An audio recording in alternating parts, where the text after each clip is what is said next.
Hello and welcome, family, to another edition of the Style and Vibes podcast with me, Michaela. I hope you guys are doing well. We are continuing. We are continuing celebrating Women's History Month, and there's no doubt our guest today has already made history, but she's continuing to do so much more. Miss Pat is a legend in the reggae industry, music, the game, you name it, and she dropped some really great gems. So we'll talk more about that in a bit. I want to catch you guys up on some things that you may have missed. So we are coming off of the Grammys, and there was a lot of wins across the board for Black people, great performances. It was all virtual this year. I hope you guys got to catch Burna Boy's opening performance, which was one of my favorite moments of the night. If you haven't, you can check out all the clips of all the performances on YouTube. I think the Recording Industry Association, they put everything up and it's available. So if you miss anything, you can definitely go see it. But big up Toots and the Maytals for their Grammy win on their album Got to Be Tough. Make sure you guys check that out and support the foundation because I them set the thing. Soca artists Lyrical and Skinny Fabulous went head to head in a showdown, as they're calling it. So Digicel has a platform where they have artists really going back and forth. They're remote. If you haven't seen, they've done one with Allison Hines and Patrice Roberts. So this time they have Lyrical and Skinny Fabulous going at it. And of course, there's nothing but love and camaraderie between them. But it's great to see them in a little bit of a competitive spirit and showcasing their entire catalog. So you guys can check that out. It's up on YouTube, and the link to that is in the show notes. So speaking of battles, Swiss Beats and Timbaland sold their platform Versus to a media company called Thriller. Thriller is very similar to TikTok if you guys are in the app world, but they definitely are expanding. It'll be fun to see how the platform itself develops. The key thing about this partnership and how they actually sold the company is everyone who previously performed on the Versus platform actually gets equity into the Thriller company. So that is going to be interesting to see how it progresses. And of course, it's definitely additional income if the company does well for all of the artists and the producers. I know there's some battles in terms of the music and the rights. So I'm pretty sure that they'll have to work out all of that on the back end. But I think it's a good look and it's another kind of business avenue that we're being exposed to, or the artists are being exposed to from a music standpoint. So, if you want to catch up on even more news, make sure you guys are subscribed to the Style and Vibes newsletter. I send it out every 2 weeks. You definitely also get a pre launch to the podcast episode if you sign up. The link to that is also in the show notes, but you have early access to the episodes, a little bit of news, and all my exclusives will be in there. So, you guys make sure you want to check it out. So I don't know if you guys know this, but I actually started my musical career outside of, being in high school and loving music as much. I actually started out at VP Records. I was a intern turned sales assistant. I was working in the promo department, packing up CDs and promotional posters. I would travel to all of the different retail locations to drop off new samples and posters. I would physically call the retail stores and colleges and ask them if they had their new music, etc. It was definitely a different time, but that's really how I got my start. So this interview for me is really kind of like coming full circle, and plenty of people in the industry have some connection with VP Records, whether it's through the retail shop, distribution, the label itself. I was there at a really interesting time because Sean Paul had just really kind of bust out of the bag. And it was just a fun time to be there. There was always music playing. It's the only place you would go to work, and on Good Friday you get bun and cheese. Like, I haven't gotten that at work since then. So it's a really great family vibe, and Miss Pat was always around and she would share stories very frequently. So I was really excited when I was really excited when I saw her book being launched, because it's really a photo album and almost like a foundation family piece that we're kind of being exposed to, just really understanding her and her journey in reggae music. So this conversation really talks about some of the key points in the book, and she really gives a lot of inspiration, being of multicultural Jamaican descent, and how she transitioned from living in Jamaica to really starting over here in the States. So it's a really great conversation. I hope you guys enjoy. And Miss Pat is such a gem that you definitely want to listen to the end. Welcome, Miss Pat. Thank you so much for being on the podcast today. I know we are having conversations surrounding your book launch, but your level of just being in the industry is one to be applauded. So I'm really excited. I was excited at the launch of the book, which I have. We Nice. have your beautiful face on the cover, and I wasn't sure what to expect, but I was pleasantly surprised at the idea of doing a coffee table style book versus just a novel. So tell me why you wanted to do that version versus just writing a novel, a longer book. Okay. So, Michaela, it started with a scrapbook for my grandkids. And then it turned out that I started to put my journey of growing up, how it was like with my parents, and then what I did during my from 20 years to now, 60 years ago. And then it ends up having a book. And then I said, boy.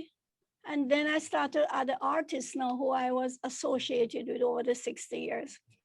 So it become bigger and bigger and bigger. And I said, you know something? I really want it to be a nice, colorful book where people can see pictures as well as reading. Because not everybody likes to read. I don't really like to read. I look on the pictures first, and if I see something I like, then I read that chapter. I'm a picture person. So I said, well, I should make a book that is pretty with pictures as well as text, and that's how it started. It was really for my grandkids to see pictures of me when we were small, and my great grandkids and the future generation, because my parents did not talk about their struggle and coming from China and India. So I wanted to leave something that they can see who I am, what I look like, and what I did in my lifespan. So it That came is out to be a amazing. coffee table book. Yes, yes. I really love that style, especially because, even just in that time era, we don't have a lot of pictures, even of my grandparents and great grandparents. I think I have from that era maybe one or two. And, it was so nostalgic just looking at some of your pictures. It kind of reminded me of looking at my own grandma and great grandma. And, she definitely, both my parents have that mixed race identity as well. My maternal grandmother, she has a very similar story about she married to a black person, and the struggles that she had early on in terms of being in love who wasn't someone of Indian descent. So I think that that's interesting, because now we're out of many one people, as the motto is, and I think we tend to forget or kind of lose sight of some of those insights of the time era, and how that kind of really impacted you. So I think you talked about that a little bit in the book. Not only were your parents, but your late husband, Vincent, he was also of mixed race. How did that really impact you guys individually and as a couple? Well, I tell you that looking back, I didn't have a problem. I know my mother had a lot of problem because she married outside her culture. And I applaud her and love her for that. She stuck by my father's side. Although her family did not agree on that marriage, my mother did what she thought was best for her and for us. And they died together, many years now. But she was an outsider for a long time. So I did not know my Chinese side. I grew up with my Indian side, which is my dad's. And my mother was so good to adapt that she became one of the best Chinese Indian cook Mm. because she learned everything from my great grandmother. So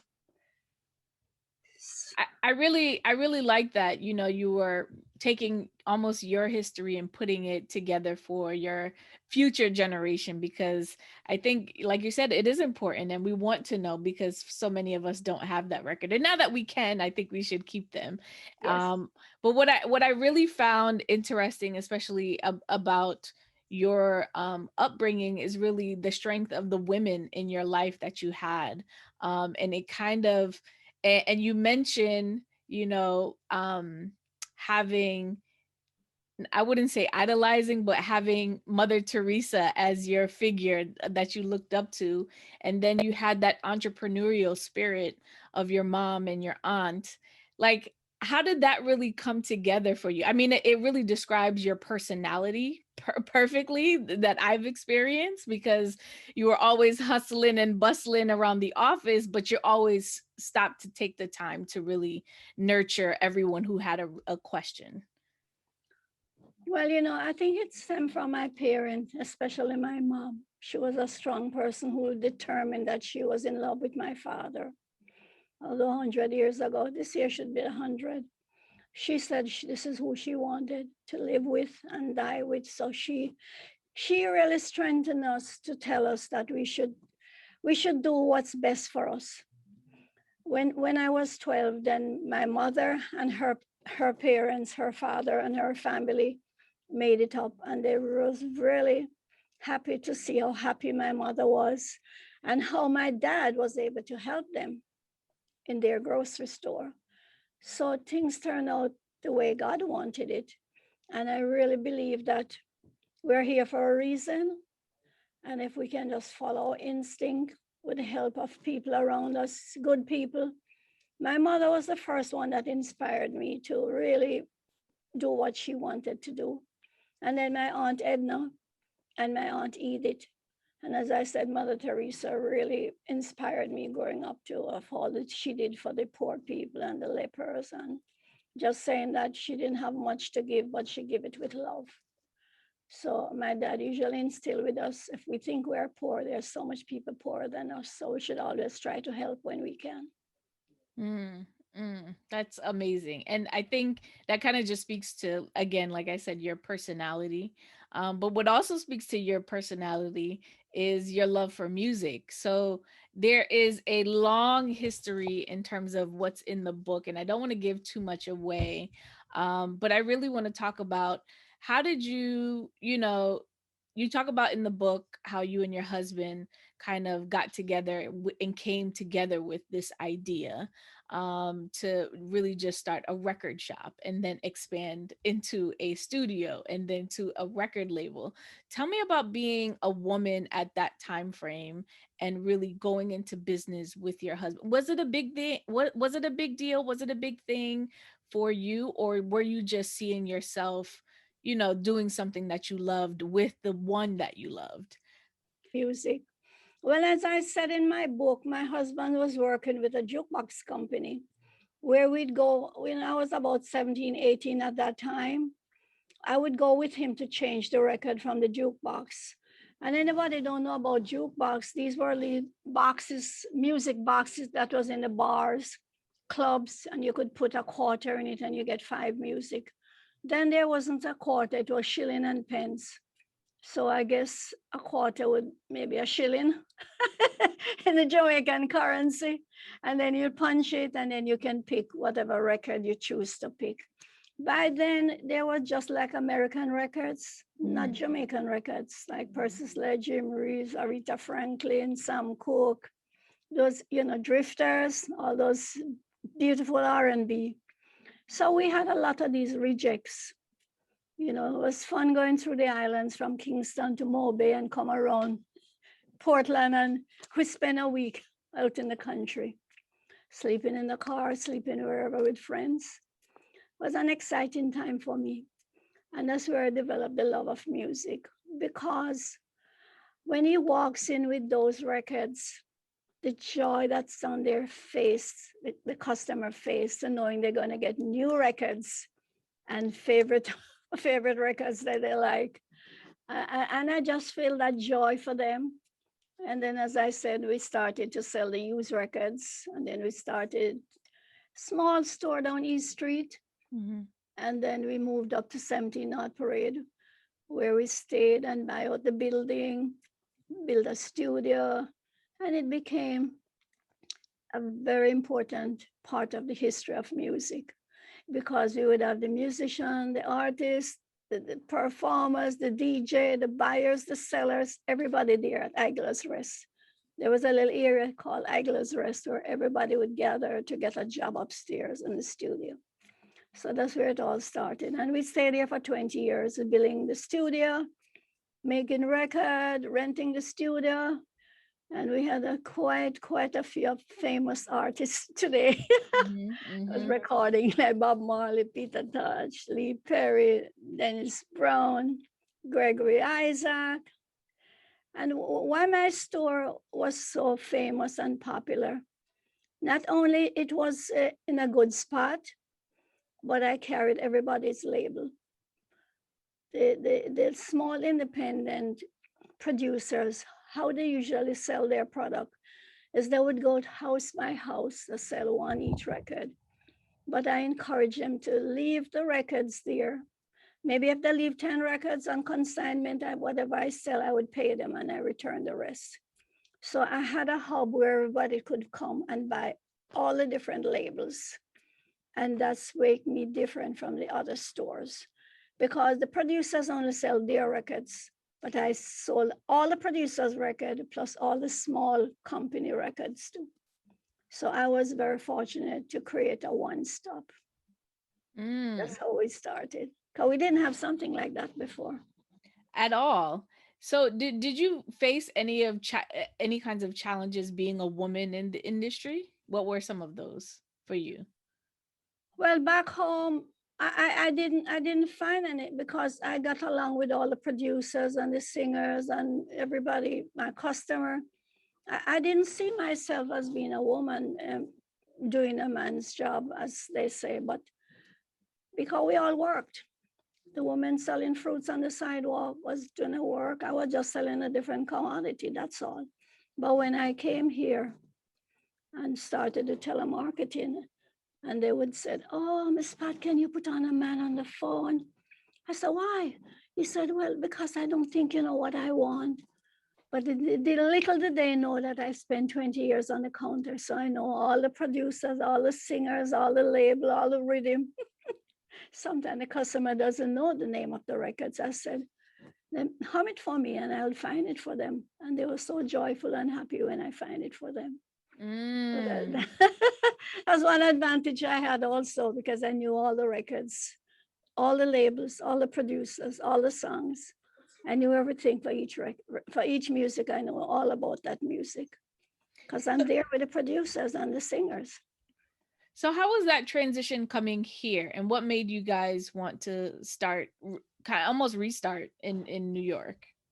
Well, my country, I would say the early part of 1970s was going through a political unrest. Mhm. Mhm. We find it more dangerous to live there, especially when the kids coming home on the bus. And well, it was very terrible. We have to close the doors 3, 4 times a day because of the riot. Mhm. We have to bring in the people on the sidewalk and draw the shutters down. And when the crowd gone and the riot gone, then we open up. And that was happening 3, 4 times a day. So, running a business and have that anxiety, it's not good for you. So we decide to leave. So a lot of business people left at that time in the 70s, early 70s. Mhm. My husband came 1975, but I came 1977. It was very hard because we had to start back 20 years backward. Mm. Selling a couple of 45s, educating the people on the music, telling them we not only have Bob Marley record, but we have so much other labels, so much other singers. So that was hard for us, getting school for my kids because my daughter was only 12 and my second son was 14 and my elder son was 16 plus. So I have to get college, where to live, where to put up the store, and educate my customer and get new customers. Mhm. It Mhm. was very hard and challenging, but we just take it one day at a time. And So if my memory serves me correctly, the retail store was first before the warehouse?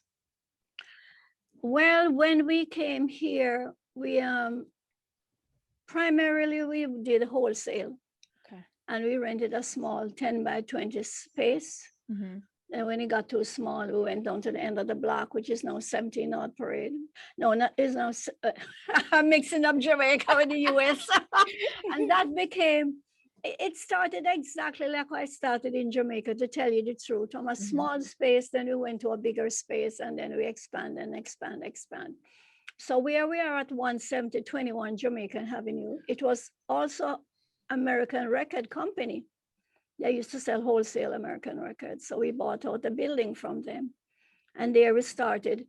Primarily, we were just selling wholesale because they didn't have the smaller stores here, a few, they had to send to Jamaica to buy their products. But I was right here selling all the labels and all the music coming out of Jamaica. So it was very convenient to them to have a place where they could buy wholesale record. So like when we just started, I would go to Brooklyn with a van with 1045. And as I come back with a van, and I said, okay, I need this more. I have to go back again 3, 4, 5 times, Brooklyn and Bronx to deliver. And we had deliveries like 2, 3 times a week. So they really could take the orders from their customer and have it being delivered to them. So it was a convenient way of doing business to have it being delivered to them. Mm. And one time we built up so much customer, had over 600 customers throughout the country. Wow. We were doing very well. So you guys moved in from distribution wholesale to a record Make, label. How did that evolve? well, at one time back home in Jamaica, the government realized that the funds weren't coming back. Because we usually, yeah, when I came here, I took a trailer load of music and food. And we tried to sell the music to get finance because we only allowed $50 out the country, US dollars. So we had to carry the food. We didn't have money to buy the food. So we carried the food and the music. And then after a while, the government clamped down and said no more export records coming out the island. So we had to borrow the producer's stamper. The stamper is a little metal one that you press the record with. Mm-hmm. And then the labels, and we press the record here. And it dawned on us, so why don't we make our own records? Because we had all the producers, you know. Mm-hmm. And that's how we started making our own records. We did Shamarangs, and we did Beanie Man, Bounty Killer, Lady Saw. Mm-hmm. And the list goes on. Sean Paul and everyone, you know. So what were some of your favorite musical moments in that time frame? You know, you're condensing it for us, but that's a pretty long, you know, time span, and I'm sure that you've had so many great musical experiences and artists that you have been able to sign and work with. Like, what is that feeling like for you? For me, that feeling is joyous when they do good. The artists do good. I enjoy their success too, and I feel so happy that they were able to do good. And it was an exciting time because we could showcase different type of music. We could do roots music, we could do lovers rock, we could do dancehall. So I was able to have a wide selection of artists that does what they do best. And when it changes, I could see the changes. Whether it's a lovers rock time, then I would press a lot of lovers rock. When it's dancehall time, and dancehall stayed the longest, I think, because dancehall is a combination of all the other music, all the other genre. Because when you're in the dancehall, you can dance it very creative. You can dance it like a lovers rock. You can dance it slow. It's really a combination of all the other genre put together. Mm-hmm. I guess that's why they call it dance all. It's all different types of the way you dance it. You can dance it whatever way you like. Mm-hmm. And I was happy. I was happy for the artists when they, you know, make good. And I was happy that I was stationed in America where I know my culture and I know the music people like and love. And I was happy that I was here for those people who had migrated a long time ago and really want the connection for their music from back home. Mm-hmm. It was available for them because, you know, when you leave home, sometimes you don't carry hardly anything. So when you have your music and your food around you, you feel like home, although you're away from home. So I was happy for that, that I was the person that really brought the music and stayed for over 40 years with the same culture and music. That's definitely astounding in itself. Here in today's world, people change careers, and I think you've really just evolved within your entire platform and kind of always reinventing yourself and your interests.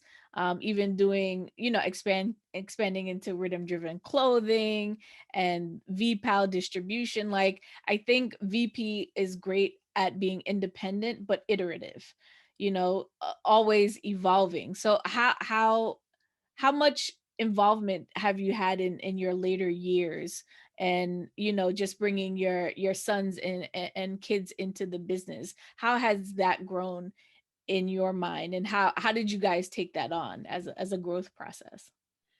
Well, I am very fortunate and blessed that I had my children, 4 children plus maybe 4 grandkids that is in the business now in different field. My son Chris, which is Clive is on his own, which is my stepson doing his own thing. And then I have Chris that's look after the artists and signing them. And I have Randy, which is my second son, does the business side. And my daughter does the distribution in Florida.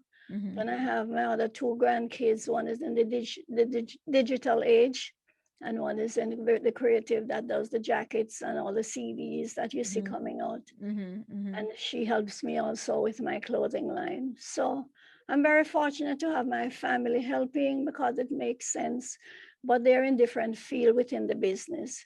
And I am so blessed and happy to see some of the artists, their children, growing up with my children are in the music too. Mm-hmm. And that's such a cool thing to see Yeah. the culture goes on and on and Yeah. on. I just did an interview with Chino McGregor, who's Freddie Freddie McGregor's son. Mercury's Yep, son, yes. yep. And they So were here too. yeah, And you see just like that, the second and third generation follows, but hmm in different ways, in different ways.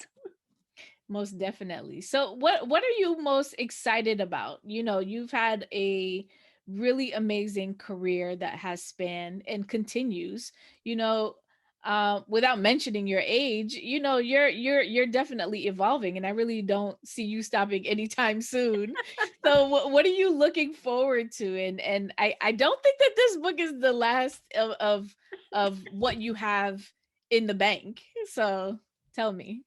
Well, when I started the book, I had to reduce it like 50% of my story. So That means you need a I bigger guess book.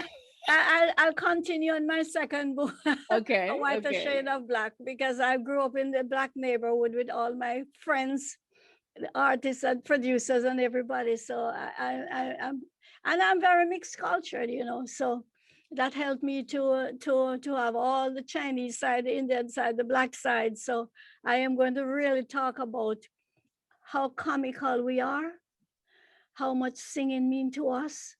We sing for everything. We sing when we're cooking, we sing when we're washing, we sing when we're sad, we sing when we're happy. We sing for everything. So we're gifted with music. That's why we are the city of music. And that's why when Byron Lee came to America in 1960, I think 62 or 63, he came to the World Sphere. We gave America, we gave the world music because he came with ska and our music. So that time was young Jimmy Cliff, Prince Busters, and quite a few people came here in 1962 to give the world music, reggae music, Hmm. Jamaican music. So for me, I am most happy that I live in a world today where I can see the changes in music, the way we sell music, the new technology, the zooming like what we're doing now. So I am happy and I have to keep learning. I love to learn new things. I'm going back to school again to learn new things. I love to learn. That's one of my biggest hobby. I want to learn new things and I'm not afraid to ask. And sometimes I'm the oldest one in the class, but it's okay. I learn from the young people. what I need to know. So I'm always trying to learn something new.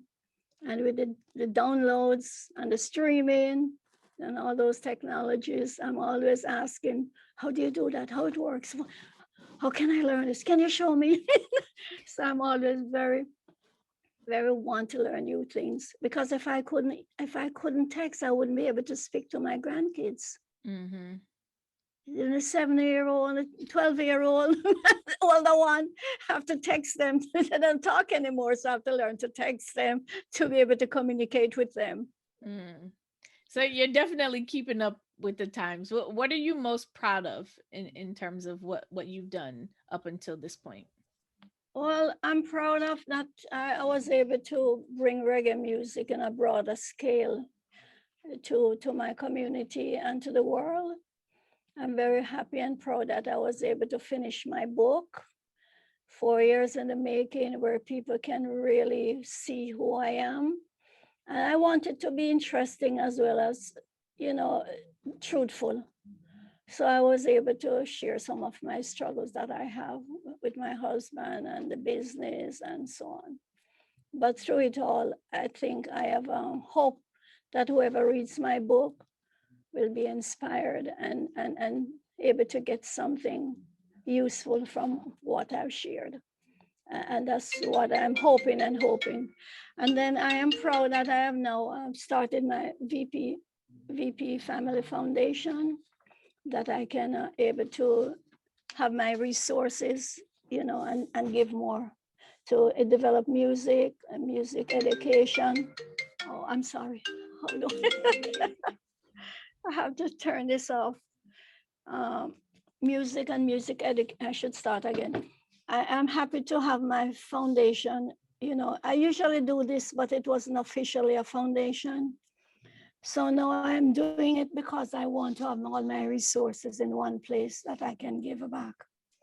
And for education in music, music education, help with the artists, help in arts and development of the young minds. So I'm happy about that. And I hope it will continue even when I'm gone, because we have a beautiful structure. We have a beautiful music as our culture. And I just want it to go on and on and on.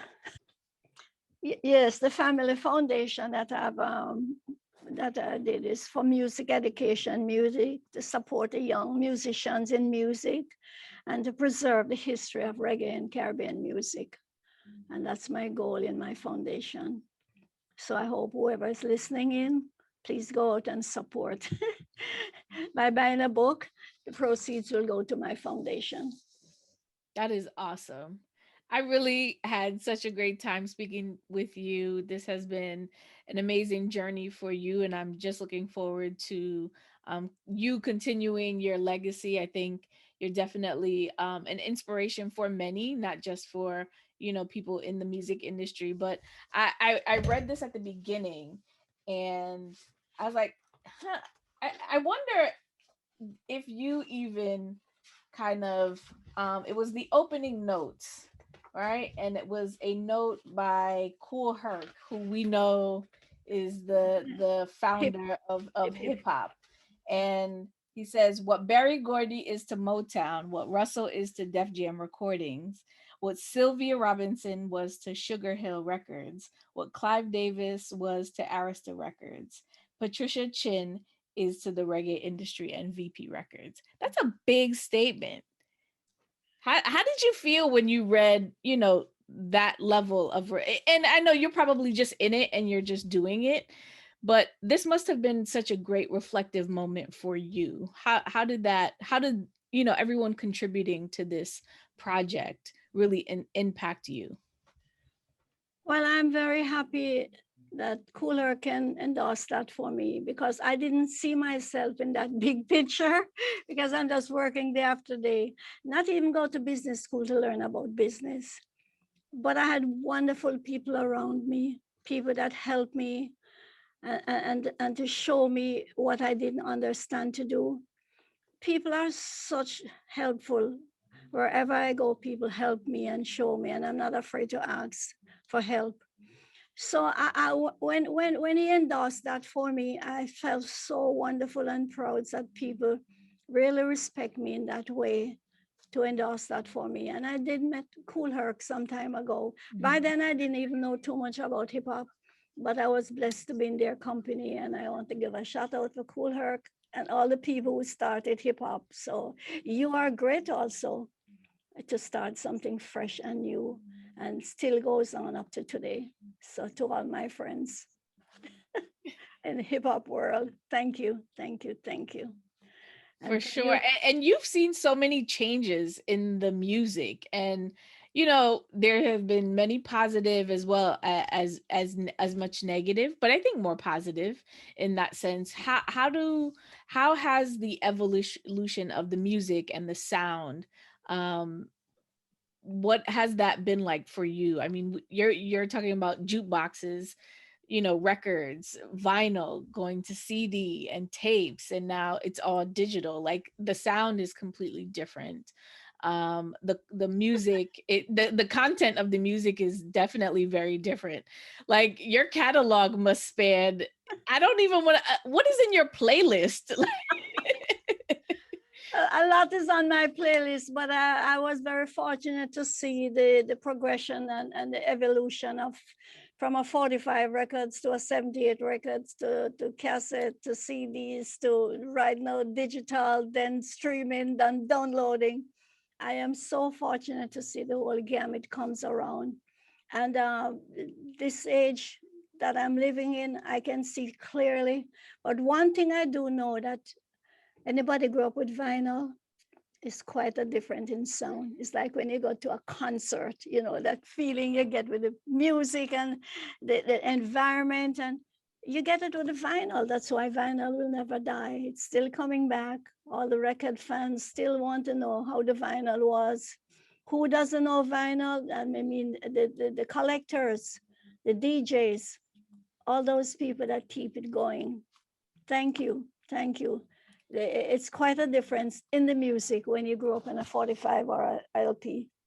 You hear the sound a little different. It's sort of Mhm. live, authentic.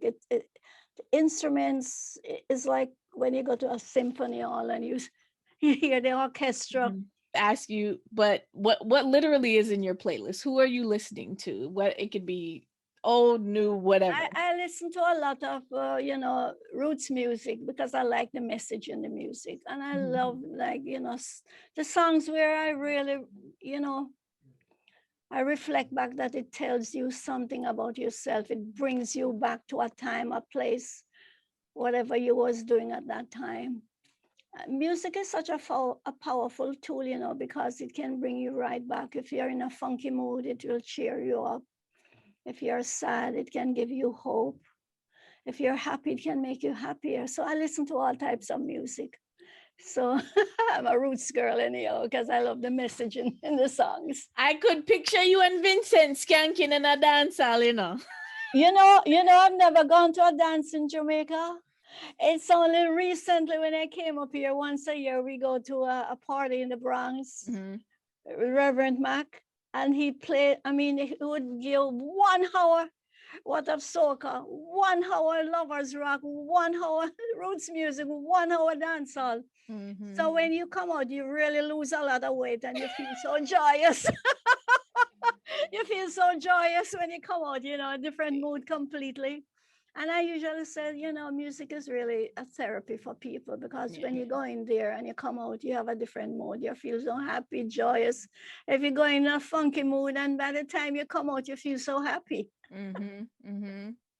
Well, I don't want to keep you too long, so this is my last question. What words of inspiration would you leave for the next generation coming up after you? Well, first, I would like to say to my kids, I hope I was a good mother and I gave them the jewels of life to help others, never look down on another person, help when you can, be fair in what you do. If you make a contract, even if it doesn't work well for you, you should keep your word.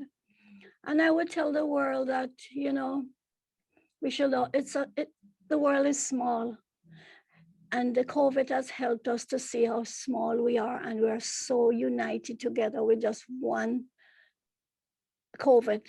We're so united together because of one disease that comes on us.